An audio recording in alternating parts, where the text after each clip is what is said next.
এই দেখো আমার বাড়ি, যেটা আমাদের দুজনের হয়ে যাবে। আরে বাহ, আপনার ঘর তো বেশ সুন্দর। আমি জানতাম তোমার পছন্দ হবে। হ্যাঁ, তবে কোনায় যে ওই ছড়িটা রাখা হয়েছে ওটা কি? এই ডান্ডা একটা পরীর। আমার ইচ্ছে ছিল যে যখন আমি একটা খুব সুন্দর মেয়েকে বিয়ে করে ফেলবো না, তখন পরীকে ডাকবো আর তোমার সব ইচ্ছে পূরণ করব। কি হলো?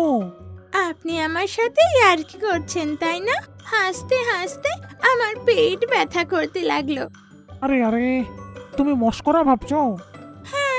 ইয়ার্কি তো মারছেন। এটা বলে ছোট হরিণ সেই ছড়ি তুলে নেয়। তো তুমি বলতে চাও যে এই ছড়িটা কোনো পরীর? হ্যাঁ আছে, তুমি চাইলে এক্ষুনি ডাকতে পারি। এটা বলে মন্টু বান্দর জোরে আওয়াজ দিয়ে ডাকে। এই জাদুর পরী, তোমার আসার সময় হয়ে গেছে এখন, শিগগির সামনে এসো। এটা বলতে একটা জোরে হাওয়া ওঠে, ধুলো চারিদিকে উড়তে লাগে। সঙ্গে সঙ্গে পরি প্রকট হয়।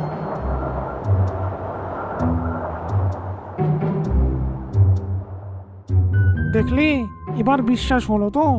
ছোট হরিণের নাকের ভেতর ধুলো ঢুকে গেছিল, তাই ও জোরে হাঁচে। আর সেই হাঁচিতে ওর কানের দুই ঝুমকো আর গলার হার মাটিতে পড়ে যায়। আর মন্টু বান্দর অবাক হয়ে যায়। আরে, তুমি তো ছোট হরিণ, আমাকে তুমি বোকা বানালে। তখনই ছোট হরিণ জোরে জোরে চেঁচায়। পালাও পরী পালাও, শিগগিরই পালাও।